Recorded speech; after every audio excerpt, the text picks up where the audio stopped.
Շնորհակալ եմ ազգային ժողովի մեծարգո նախագահի հարգելի տեղակալ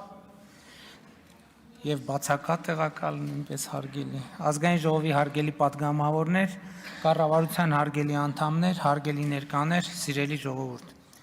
Քննարկում ենք Հայաստանի Հանրապետության կառավարության 2021-2026 թվականների ծրագրի 2024 թվականի կատարման ընթացքի եւ արդյունքների մասին զեկույցը եւ առաջին բանը, որ պիտի ընդգծեմ, այն է, որ 2018 թվականի ժողովրդական ոչ բռնի Թավշյա հեղափոխությունից հետո միայն 2024 թվականի արդյունքներով Հայաստանի Հանրապետության պետական բյուջեի եկամուտները ավելի քան կրկնապատկվել են, ավելանալով 1.3 տրիլիոն դրամով։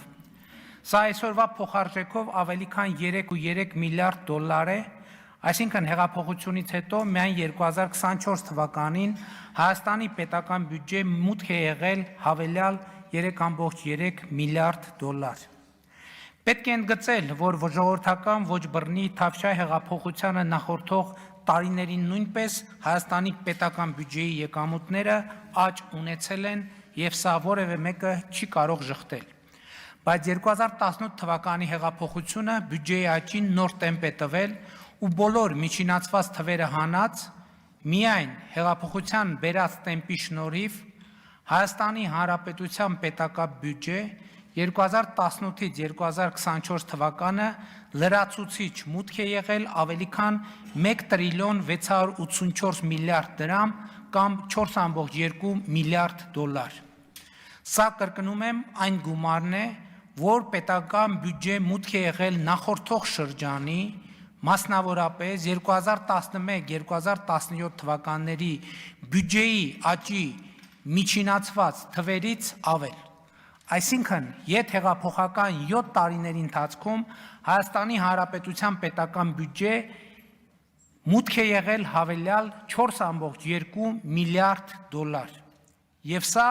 ուշադրություն դարձրեք։ Քովիդի համավարակի եւ պատերազմի տարվա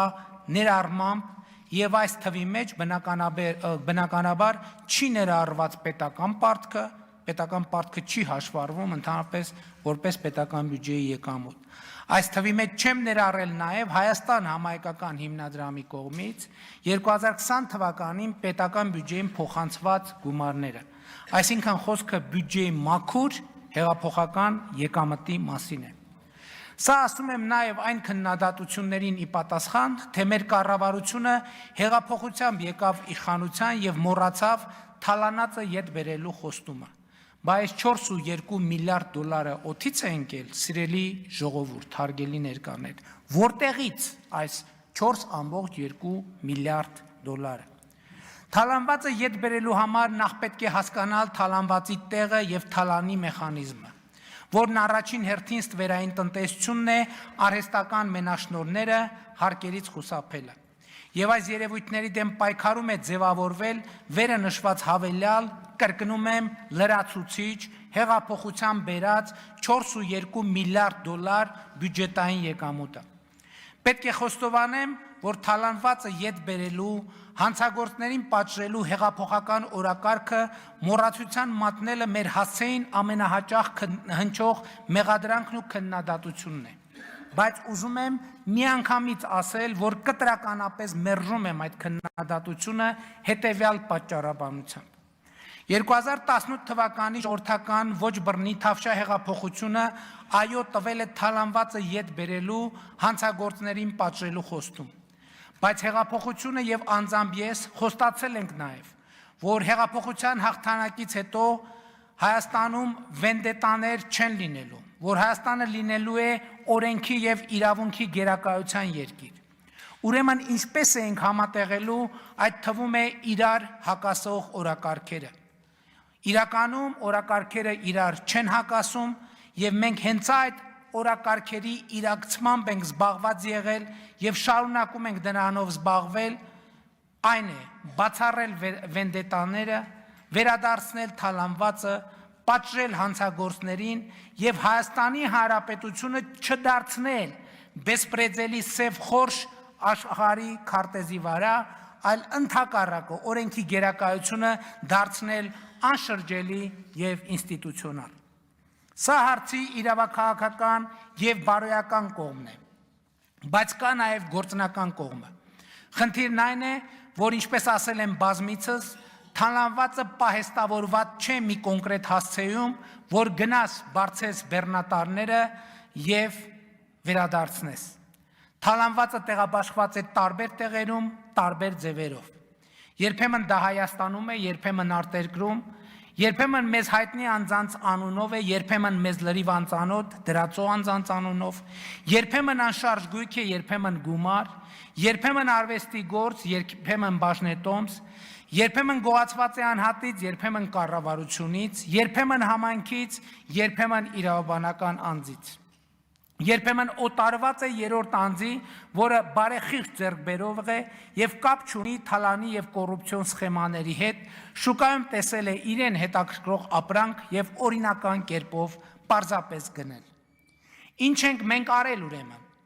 2019 թվականից սկսել ենք թալանի գործյան հանգույցը արձակելուն ուղղված համակարգ ձևավորել։ Այդ գործը արել ենք հետևողական ու սկզբունքորեն։ Այդ գործը հետևողականորեն շարունակել ենք COVID-ի համավարակի, պատերազմի, ետպատերազմյան ճգնաժամի, տարածաշրջանային էսկալացիաների, համակարգային թալանի դիրքերից հանդես եկող քաղաքական ուժերի դիմադրության, աշխարհակարգի փլուզման, Հայաստանի ժողովրդավարական իմիջը միջազգայինորեն պահպանելու կենսական անհրաժեշտության պայմաններում, զուգահեռ տնտեսությունը աճեցնելով աննախադեպ չափերով 43.5%-ով։ Ուշադրություն դարձրեք։ 2018-24 թվականներին Հայաստանի տնտեսությունը աճել է իրական աճի մասին է խոսքը 43.5%-ով։ Ինչպես վեր նշեցի, այս ողջ գործընթացի զուգահեռ բյուջեին բերելով լրացուցիչ 4.2 միլիարդ դոլար եկամուտ, ապահովելով մեր երկրի կայունությունն ու անկախությունը, մեծացնելով մեր երկրի ինքնիշխանությունն ու ինքնիրույնությունը, ապահովելով եւ երաշխավորելով երկրի ինքնիշխանության ամենանվազագույն ատրիբուտներ, օրինակ, որ Հայաստան մուտք գործող եւ Հայաստանից դուրս եկող քաղաքացիները անձնագրային հսկողություն անցնեն միայն ու միայն Հայաստանի Հանրապետության սահմանապահ զորքերի զինծառայողների կողմից։ Ճոխություն, որ մեր պետությունը 33 տարիների անկախության շրջանում իրեն այդպես էլ չէր կարողանում թույլ տալ։ Եվ այս ամենին զուգահեռ ստեղծել ենք ապօրինի գույքի բռնագանձման համակարգ, դատախազության կողմից համայնքային շահերի պաշտպանության համակարգ, այս համակարգերը այլևս Հայաստանի Հանրապետության իրավակարգի անբաժանելի մաս են, որպես ինստիտուտ, որը գողացված գույքերի վերադարձի գործընթացը դուրս է դնում էմոցիաների եւ քաղաքական նպատակահարմարությունների դաշտից։ Կառավարող մեծամասնությունը ոչ թե իր ձեռքն է վերցրել ապօրինի գույքի բռնագանձման համակարգը, այլ պետության եւ ժողովրդի համար ստեղծել է համակարգ, որը գործելու է ընդմիշտ։ Իսկ միթե թալանված այս ընթացքում ցակ ու ցրիվ չի լինում, ցակ ու ցրիվ չեն անում։ Ոչ, որովհետև ավելի քան 1.7 միլիարդ դոլարի առերևույթ ապօրինի ձեռք բերված գույք այս պահին գտնվում է կալանքի տակ եւ դա հնարավոր չէ օտարել։ Իսկ այն մասը, որը նույնիսկ այս պահին կալանքի տակ էլ չէ, էներգիայի պահպանման օրենքի տրամաբանությամբ, եթե գումար է, պետք է դառնա գույք, եթե գույք է, պետք է դառնա գումար կամ բաժնեմաս, եւ հենց դրա համար է ստեղծվել ապօրինի գույքի բռնագանձման համակարգը, որ այդ գույքերը տեղորոշի, գտնի, ապացուցի ու վերադարձնի պետությանն ու ժողովրդին։ Եթե նույնիսկ դա ձևակերպված է այլ դրածո անձանց անունով, եթե նույնիսկ դա թաքցնելու տարբեր մանիպուլյատիվ սխեմաներ են գործարկվում։ Բայց մի րոպե, ինչու ենք այսքան զգույշ։ Ինչ եղավ հեղափոխական իշխանությանը։ Մենք արդյոք կորցրել ենք մեր դուխը, թալանչիների իրավունքների համար ենք հոգ տանում, թե վախենում ենք նրանցից։ Ոչ ամենևին։ Մենք հոգ ենք տանում մեր պետության ու մեր ժողովրդի մասին, որովհետև ամենաթողություն, վենդետա հիշեցնող որևէ գործողություն այնպիսի վնաս կհասցնի մեր պետության, միջազգային կերպարին ու հեղինակությանը,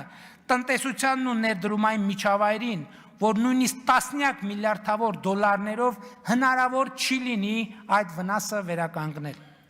Այնքան կմեծացնի նման գործողությունը եւ տրամաբանությունը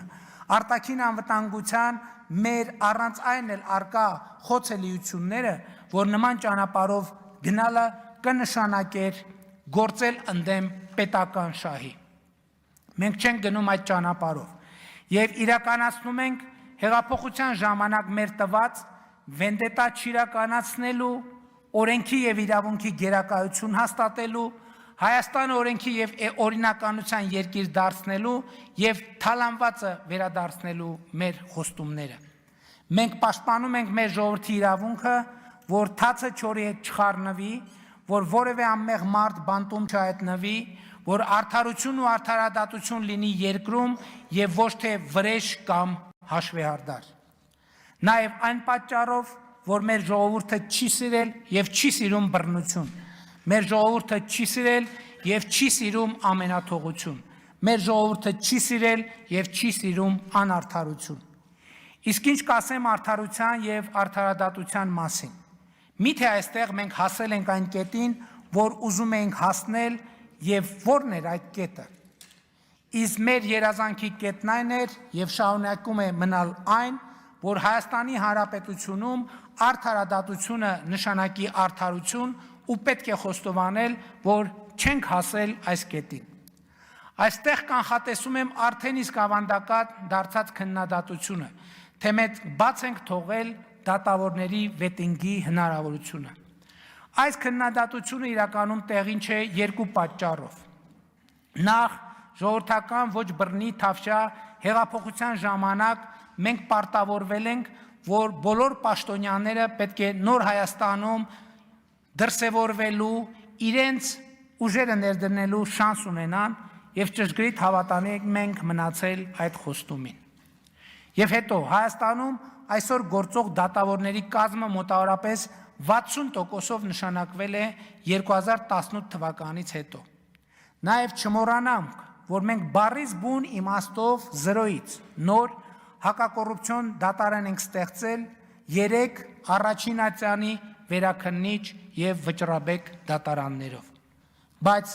ինչքան էլ դժվար լինի խոստովանել, հակակոռուպցիոն դատարանի հանրային ընկալումները հաճախ չեն տարբերվում մեր մնացած դատարանների ընկալումներից։ Սա մեզ պիտի հուշի, որ խնդիրները եւ դրանց լուծումները այնքան էլ պարզ չեն, որքան կարող է թվալ, եւ վարչապետի պաշտոնից իմ 7 տարվա դիտարկումների համաձայն այս խնդիրներն առաջին հերթին կապված են այն իրավաբանական մենթալիտետի եւ կրթության հետ, որ երկար տարիներ հաստատվել է Հայաստանում։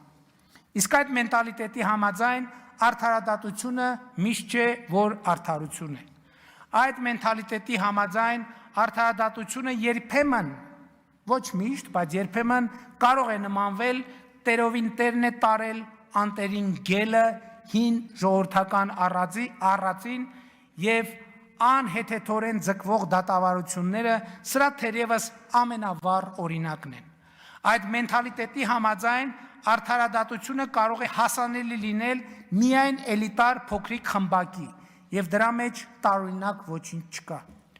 Այս տրամաբանությունը ժամանակ առ ժամանակ արտահայտվում է թե օպերատիվ, թե քննչական, թե դատախազական, թե դատավորական օղակներում։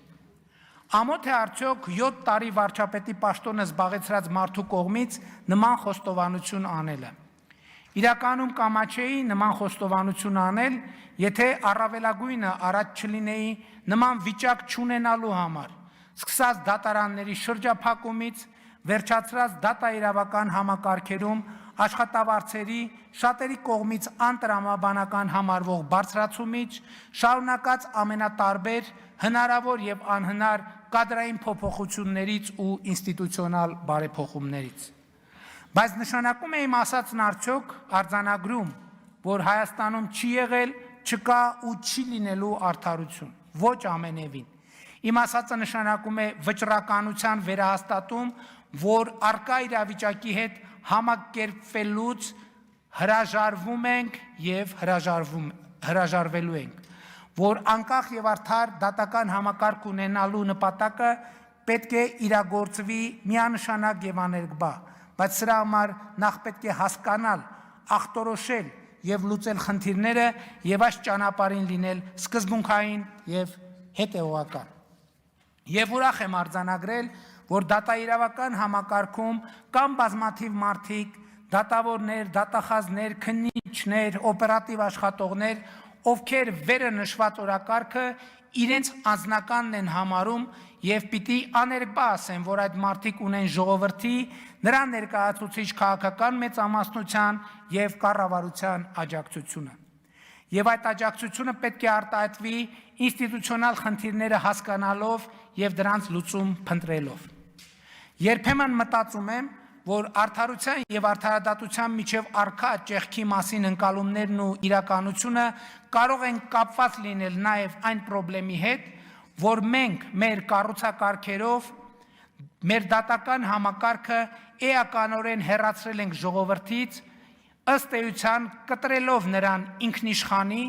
այսինքն ժողովրդի եւ դատական համակարգի միջև օրգանական կապը եւ առաջիկա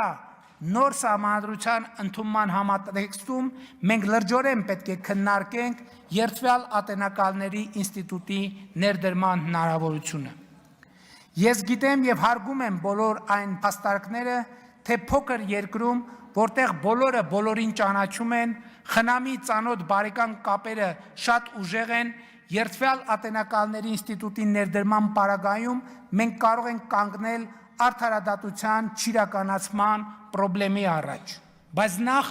մենք այսօր էլ ենք կանգնած այդ խնդրի առաջ եւ բացի այդ խնամի ծանոթ բարեկամ կապերը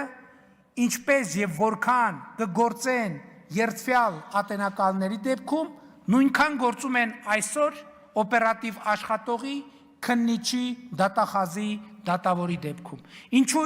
ուրեմն չենք հրաժարվում այդ ինստիտուտներից, ասելով դե քանի որ Հայաստանում խնամի ծանոթ բարեկամ կապեր ուժեղ են, եկեք դատավոր չունենանք, եկեք դատախազ չունենանք, եկեք քննիչ չունենանք, եկեք օպերատիվ աշխատող չունենանք։ Դեռ ավելին, արդարության եւ արդարադատության ոլորտում առկա խնդիրները եւ դրանց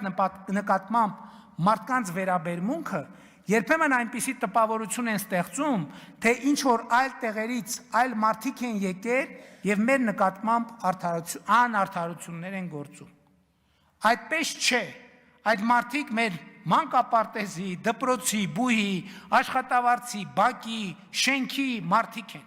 մեր կողքին ապրած եւ մեր կողքին ապրող։ Եվ եթե նրանց մի մասին վստահում ենք արդարությունն ու արդարադատությունը որպես օպեր աշխատողների, քննիչների, դատախազների եւ դատավորների, մյուս մասին էլ կարող ենք վստահել որպես երդվյալ ատենակալների։ Եվ այս պարագայում արդարադատությունը ինչպիսին էլ այն լինի, կտրված չի լինի ժողովրդից։ Ընդհակառակը, արդարադատությունը կլինի նույնքան կամ այնքան արդար, որքան արդար է ժողովուրդը։ Իսկ ժողովուրդը արդար է ավելի քան ցանկացած վարչապետ, ցանկացած նախարար, ցանկացած падգամավոր, ցանկացած դատավոր, ցանկացած դատախազ, ցանկացած քննիչ եւ ցանկացած ոստիկան։